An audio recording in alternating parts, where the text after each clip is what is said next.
vriende, dit is 'n wonderlike voorreg om weer vir nog 'n week saam met julle te kan kuier rondom die woord van die Here en dat ons mekaar kan bemoedig, dat ons mekaar kan aanspoor, dat ons vir mekaar kan sê, die tydjie raak al hoe korter. Kom ons wees gereed, kom ons wees paraat om die Here te ontmoet en om gereed te wees om hom eendag te kan ontmoet wanneer hy weer sal kom. So ek vertrou in die eie geestelike lewe dat dit goed gaan met u, dat u besig is om u geestelike lewe te koester, om te werk daaraan, om dit beter te maak, jou verhouding met die Here, om die Here meer eerste te stel, meer sentraal in jou lewe te stel en ook om die Here sommer net meer te geniet. So baie dankie vir die voorreg om saam met u te kan kuier rondom die woord en mag die Here dan ook hierdie volgende tydjie wat ons saam seën tot eer en verheerliking van sy naam. Kom ons bid saam.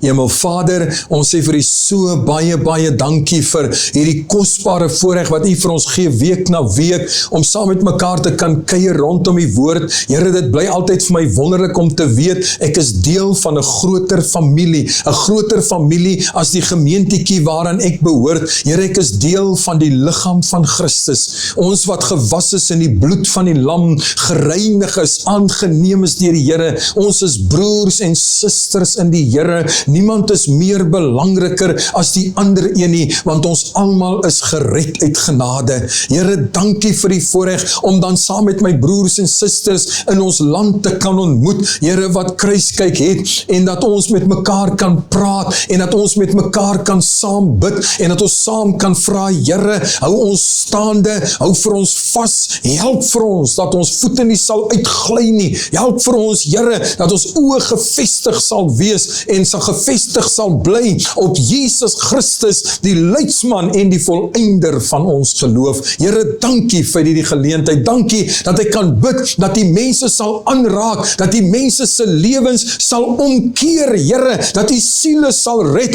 dat die siekes gesond sal maak, dat die mense sal bevry van demone en duiwels wat in hulle is, en dat u gebroke mense innerlik sal kom gesond maak in die naam van die Here. Gebruik dan u woord, asseblief, gebruik in hierdie dag, hierdie tydjie wat ons saam kuier rondom die woord, seën dit en gebruik dit om iemand se lewe aan te raak. In Jesus naam bid ons dit en met baie dankseggings. Amen. Amen.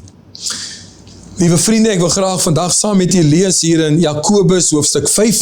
Jakobus hoofstuk 5, ek lees vanaf vers 7 tot en met vers 20 en ek wil graag voortbou op 'n vorige preek waar ons gepraat het oor die krag van vas en gebed en vandag wil ek praat oor die krag van gebed. So ons weet, ons gaan nie altyd vas en bid nie, maar ons moet altyd bid. Daaroor is daar nie enige twyfel nie. Ons moet meer en meer bid, meer en meer gereeld bid, soos wat die Here dit vir ons moontlik maak en soos wat ons besef die behoefte en die nood daarvoor is. So ek wil graag net so 'n bietjie voortgaan om weer verder daaroor te praat. So Jakobus 5 vanaf vers 7 tot 20 lees ek vir u.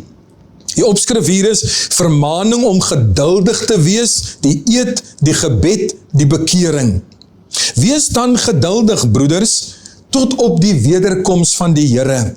Kyk, die landbouer wag op die kostelike vrug van die aarde en het geduld daarmee totdat dit die vroeë en die laat reën ontvang het.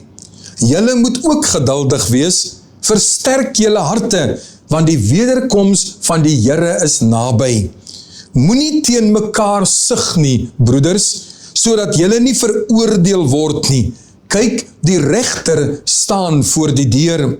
Neem as voorbeeld van lyding my broeders en van geduld die profete wat in die naam van die Here gespreek het. Kyk, ons reken hulle geluksalig wat verdra.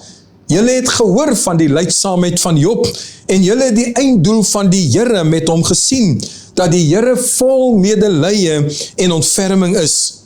Maar bo alles, my broeders, moenie sweer nie by die hemel nie, ook nie by die aarde nie, en ook geen ander eed nie, maar laat julle ja wees, en julle nee, sodat julle nie onder 'n oordeel val nie. Is daar iemand onder julle wat ly? Laat hom bid. Is iemand opgeruimd? Laat hom psalm sing. Is daar iemand siek onder julle? Laat hom die ouderlinge van die gemeente inroep en laat hulle oor hom bid, nadat hulle hom in die naam van die Here met olie gesalf het. En die gebed van die geloof sal die kranke red, en die Here sal hom oprig, selfs as hy sonde gedoen het, sal dit hom vergewe word.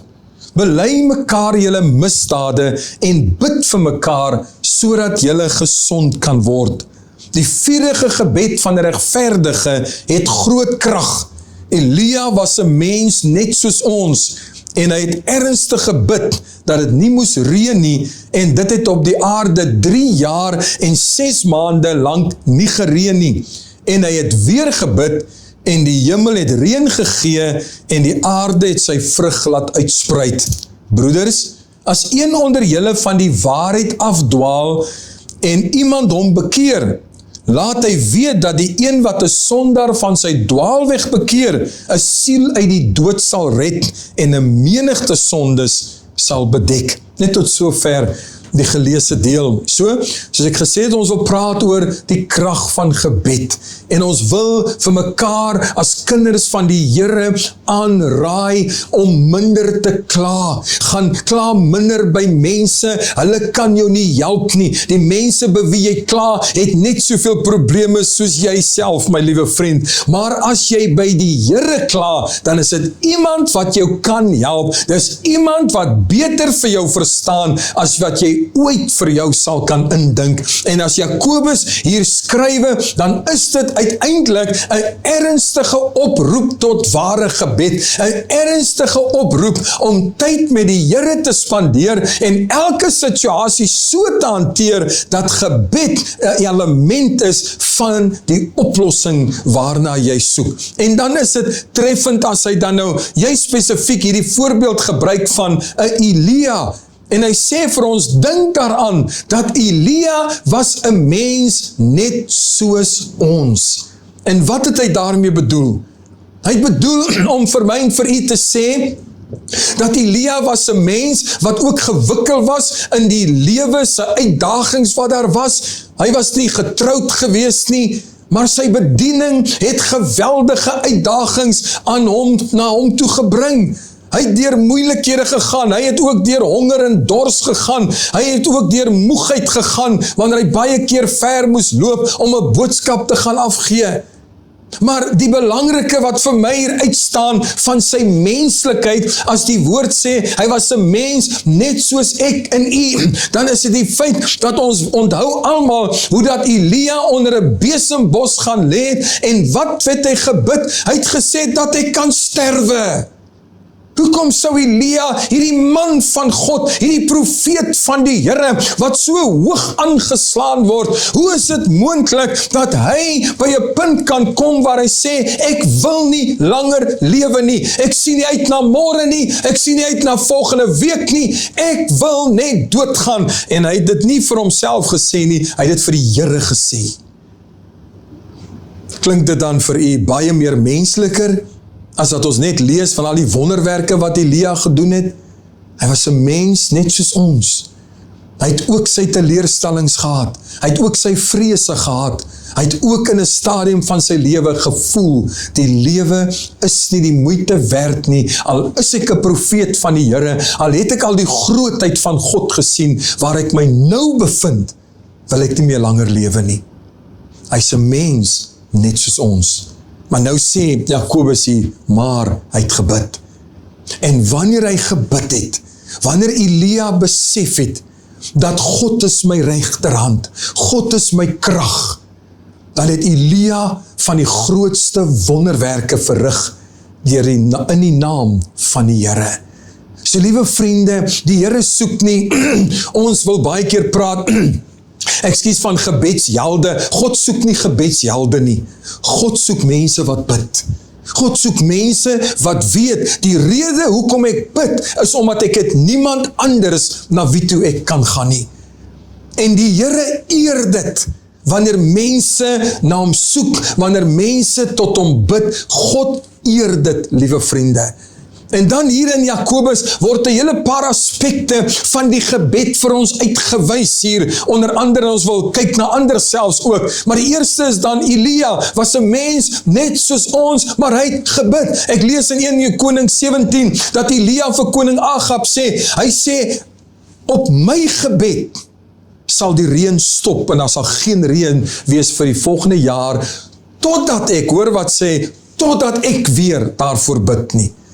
Elia het 'n gebedslewe gehad, waar hy die verhouding met God gehad het, dat God letterlik vir hom gesê het, as jy sluit, dan sluit ek saam met jou, as jy oopmaak, dan maak ek saam met jou oop.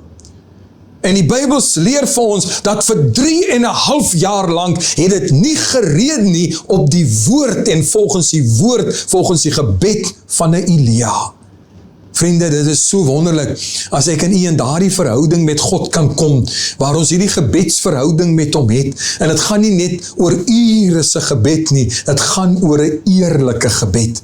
Jy weet, die Fariseërs het ook gebid, die skrifgeleerdes het ook gebid, en die Here het niks van hulle gebede gedink nie, hy het nie eens geluister daarna nie, want dit was alles vir die skyn. Hy sê ook, hulle het lang gebede gebid, hulle het baie woorde gebruik om mense te beïndruk, maar God was nie beïndruk nie.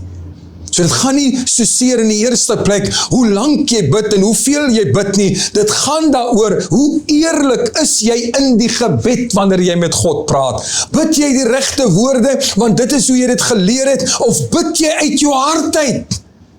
Bid jy en jy sê ook vir die Here, soos wat Elia gesê het, Here, ek wil hier onder hierdie besembos sterwe, los my uit. Praat jy eerlik met die Here? Is jy eerlik met die mense rondom jou? So dis die een aspek, liewe vriende, dat Elia het hierdie intieme verhouding met die Here gehad, sodat hy ook vir die Here kon sê, ek voel nie vandag daarna nie, ek voel nie vandag om op Karmel te wees nie, ek voel nie vandag om enige plek anders te wees nie, ek wil doodgaan. Maar dan skryf Jakobus hier en hy sê, dink aan Job, dink aan sy lydsaamheid. Maar as ons dink aan Job, liewe vriende, dan sien ek hierdie treffende raak. Ons ken die verhaal van Job, 'n man wat ryk was, wat welgesteld was, maar 'n man wat God gedien het. En is die laaste man wat 'n mens sou van verwag, dat hy alles moes verloor binne 'n kort bestek van tyd. Sy kinders, sy besittings. Ek sê altyd, en ek sê dit elke keer al hoe meer in die laaste tyd, ons lees die verhale van die Bybel en ons sê, dit klink mooi, klink goed. Wat 'n wonderlike Job, wat 'n wonderlike Elia, wat 'n wonderlike Dawid. Dit was manne van God en profete van God gewees. En baie keer gaan ons selfs so ver en sê, Here, maak my 'n Elia, maak my 'n Job, maar sonder die pyne wat hulle deurgegaan het. Ek kan my nooit indink, dat jy die pa is van 10 pragtige kinders, 7 seuns, 3 dogters, en hulle sterwe almal op een dag nie. Jou hele toekoms is daarmee heen. Jou hele nageslag is daarmee heen. Ek weet nie hoe dit sou kon voel nie. Maar hierdie Job, wat deur hierdie pyn gegaan het, van hom alles te verloor, terwyl hy die Here op sy beste gedien het. Die Here self het gesê vir die duiwel, daar's niemand soos hy nie. Hy's vroom en Godvreesend en opreg, en hy wandel nie verkeerde paaie nie, hy dwaal weg van dit wat kwaad is, en dan verloor hy alles. En daar sit Job. Eerstens kom sy vrou, sy sê vir hom, wat vertrou jy nog op die Here? Los die Here, gaan liewes dood, los die Here. Die honde kom lek sy swere, en is lekker vir hom, want ek kan my mos indink, die gejuk wat daar is, die seer wat daar is, en ten minste hierdie sagte tonge van die honde, wat net hierdie vloeistof wat uit die wonde vloei, kom lek, hy het dit geniet, hy het sy vriende geraak.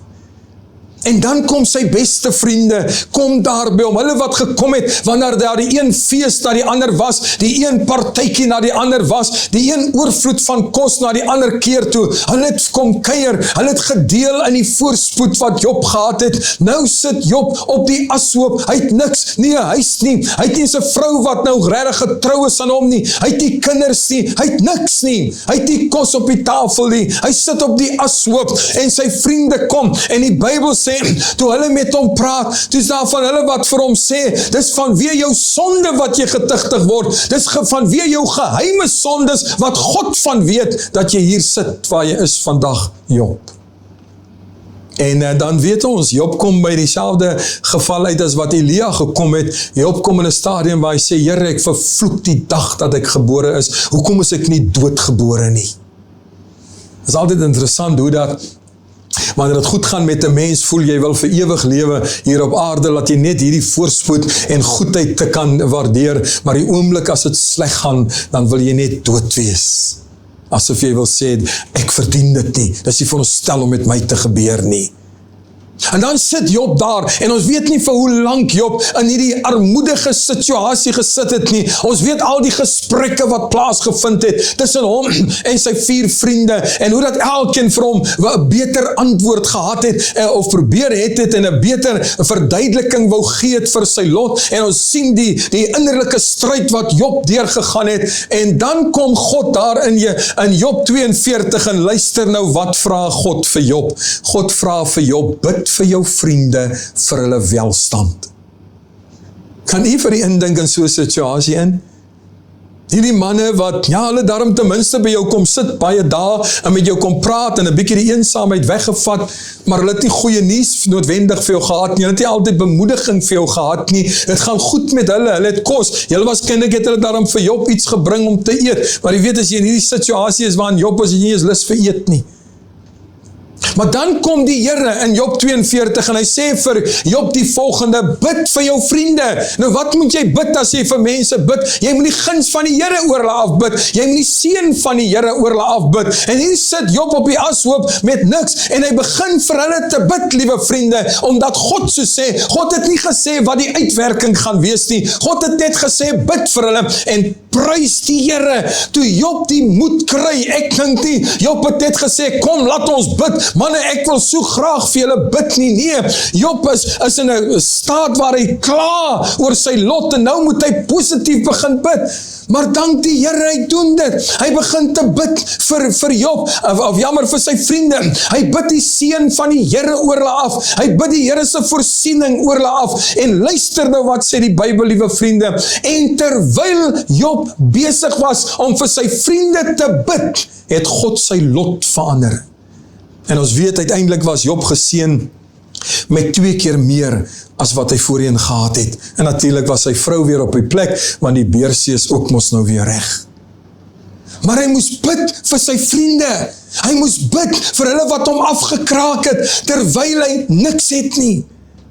Broers en susters, dis die krag van gebed, dat ongeag ons omstandighede, ons moet nie net met dankliedere en lofliedere voor die Here kan kom, wanneer dinge goed gaan, en ons kan nie op om te prys nie, en in ons agterkop hoop ons dit vermeerder nog nie. Nee, ons moet die Here kan bid, ook wanneer ons in ons struite is, ook wanneer het lyk, God het van jou vergeet, ook wanneer het lyk, alles draai teen jou, dit waarvoor jy bid, die teenoorgestelde gebeur, dan moet ons volhard in die gebed. Elke kind van die Here is veronderstel, liewe vriende, om 'n tyd vir gebed te het elke dag van sy lewe, om 'n dissipline in sy lewe te het, om tyd met die Here te kan spandeer. Dink aan Samson.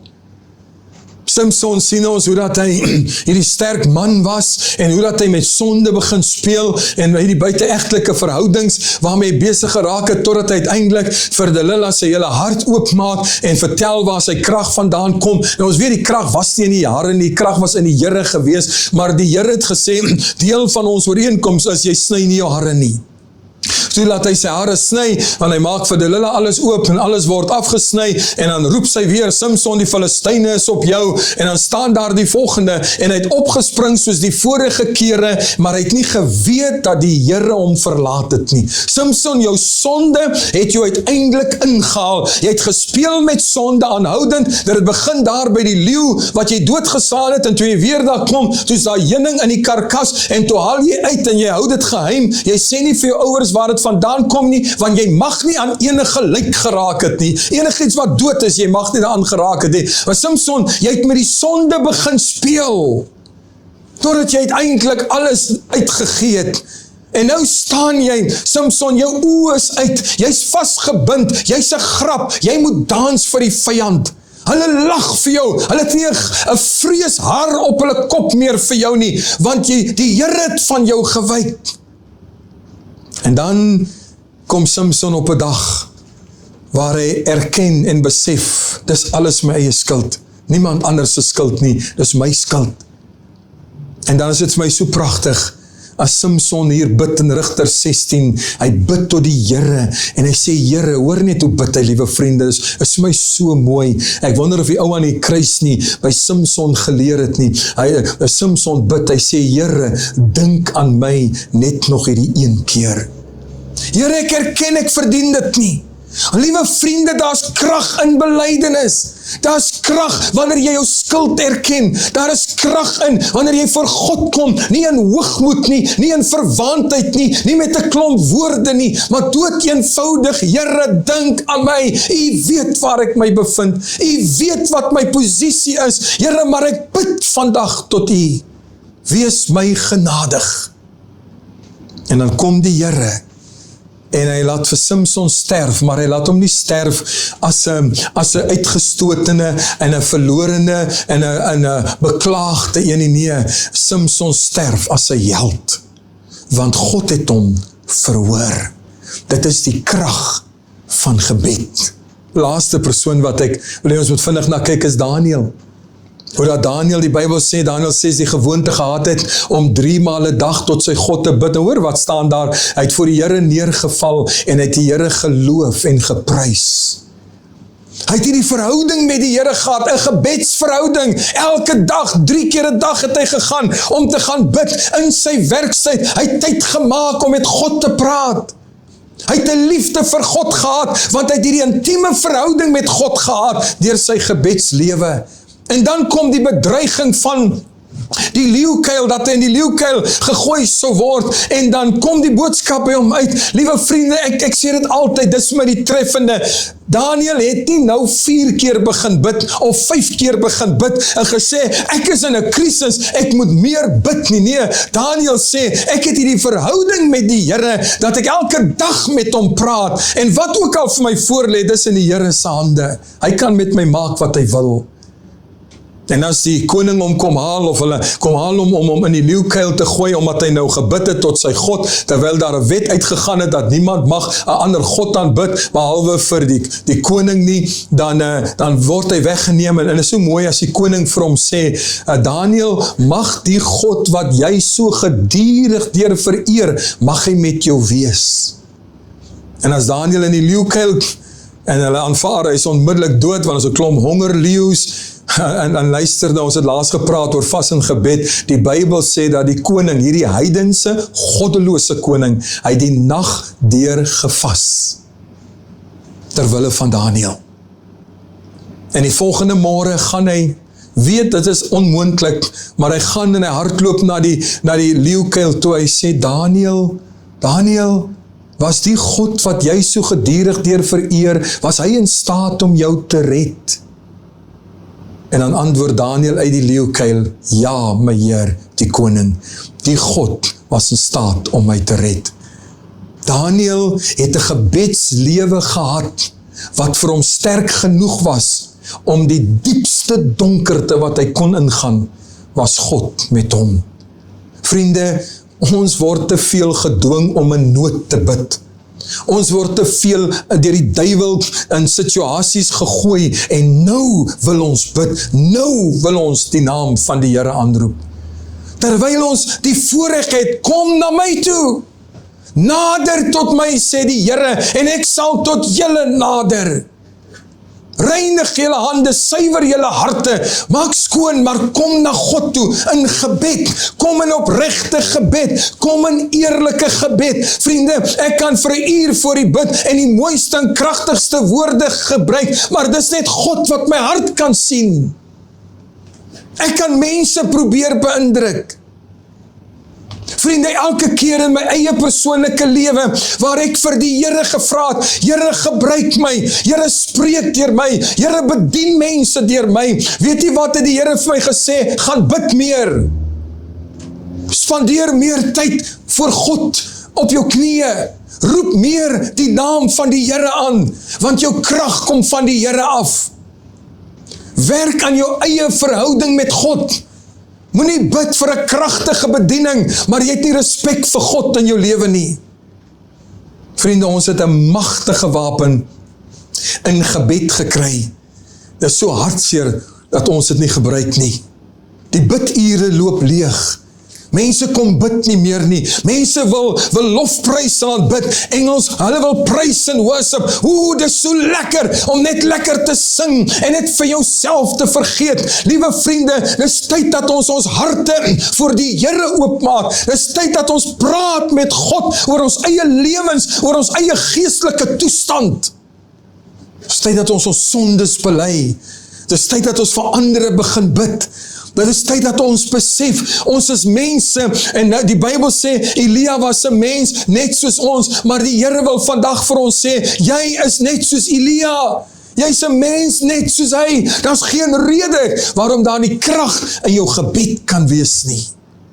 So liewe vriende, dit is 'n oproep, terwyl kerke swaar kry, gemeente swaar kry, in hierdie tyd om te groei, en om 'n verskil te maak, weet jy wat is die rede? Biddeloosheid. Dis nie 'n gebrek aan prediking nie. Daar gaan so baie boodskappe uit elke dag. Daar's TV-stasies, daar's radiostasies, dis in al die tale van die mense. Daar's te veel kerkgeboue, van hulle word verkoop, dit loop leeg. Hoekom, my liewe vriende? Omdat daar nie prediking is nie, daar's te veel prediking. Maar ek kan nie verseker, dis omdat daar nie gebed is nie. Kinders van die Here moet meer bid, moet meer tyd met die Here spandeer.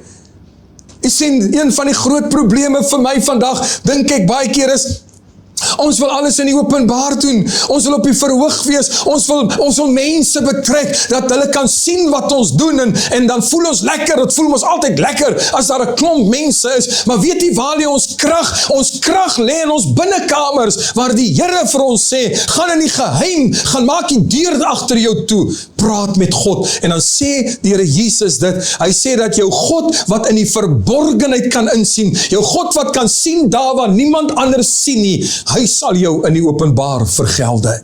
Hy sal jou gebruik, hy sal jou seën, hy sal jou salf, hy sal jou bekragtig, maar spandeer tyd met God in die geheim. En dis die voorbeeld wat Jesus so pragtig gestel het, dat die Bybel sê, na 'n dag se bediening, dan het hy die skare weggestuur, en dan gaan hy alleen op die berg, en hy gaan bid.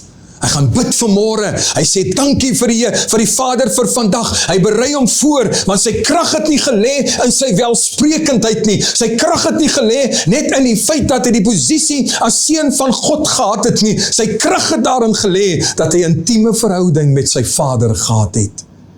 En so roep die Here vir my en vir u op, tot 'n persoonlike verhouding met hom. Hy roep nie vir ons op om in die kalklig te wees nie. Hy roep nie vir ons op om hom te gaan verdedig op 'n plek nie. Hy roep vir ons op om in sy teenwoordigheid tyd deur te bring, sodat hy ons kan gebruik, wanneer hy ook al vir ons wil gebruik. Elia was 'n mens net soos ons. En daarom sê hy, bely mekaar julle misdade. En hoe weer? Bid vir mekaar. Is daar iemand siek onder julle? Laat die ouderlinge inkom. Salf met olie. Wat doen? Bid vir mekaar. Daar's krag in gebed. Die vurige gebed van 'n regverdige dra groot krag. So ek wil sommer net afsluit deur vir u te vra, broers en susters, kinders van die Here, hoe lyk jou gebedslewe? Ervaar jy die krag van die Here? Ervaar jy die salwing van die Here in jou binnekamer? Vergeet van daar buitekant. Ervaar jy dit daar wanneer jy saam met God is? Het jy nog die nodige respek vir God om tyd vir hom te maak? Ervaar jy nog die afhanklikheid van God deur te besef, Here, ek kan niks doen nie. Ek kan die wonderlikste sanger wees, ek kan die wonderlikste prediker wees, ek kan die wonderlikste persoon wees in die gemeente, wat 'n pastorale bediening het, of wat dit ook al mag wees. Ek kan die wonderlikste gawes van die Here gekry het, maar as ek dit nie deurweef met gebed nie, dan word dit net nog iets waarmee ons besig raak. Maar wanneer mense bid, liewe vriende, dan reageer God. Iemand het dit mos so gestel, jare gelede al, en is 'n ou gesegde, wanneer die mens werk, dan werk die mens. Wanneer die mens bid, dan werk God. En as God werk, wie kan dit keer? Amen. Kom ons bid saam. Hemelvader, ons sê vir U baie dankie dat U vir ons sulke magtige wapens gegee het. En Here, ons weet, dis nie dat lofprysing en aanbidding nie 'n magtige wapen nie. Dit is 'n magtige wapen. Maar is nie magtiger as wanneer iemand bid nie. Dit begin altyd by gebed. 'n Roeping begin by gebed. Die salwing begin by gebed. En daarom, Here, sê ons vir U dankie dat U vir ons hierdie magtige wapen gegee het van gebed. Enige een kan dit gebruik. Enige een kan met die Here kom praat. Here, ek weet ons het baie tegnies en baie gesofistikeerd geraak. Ons wil soms vir mense sê, jy moet so bid en jy moet so bid, jy moet daai orde gebruik en jy moet dit onthou. Nee, Here, U sê, maak jou hart vir my oop. Praat met my. Roep na my. Bid tot my. U verstaan, want U weet alles wat in ons lewens aangaan. Daarom, Here, bid ek vir 'n gees van gebed by elkeen van ons as kinders van die Here in gemeentes, waar ons ook al is, dat ons meer sal bid. Dit is vir my hartseer om te sien, Here, dat die kerk word die hele tyd opgeroep, kom in opstand teen dit, kom in opstand, laat jou stem hoor.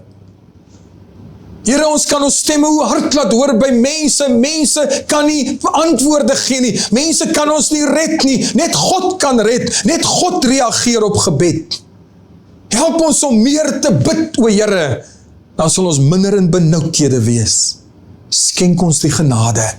Dankie, Here, dat Elia was nie net 'n mens, net soos ons nie, maar ons is ook mense, net soos Elia. Maar van Elia word daar gesê, maar hy het gebid.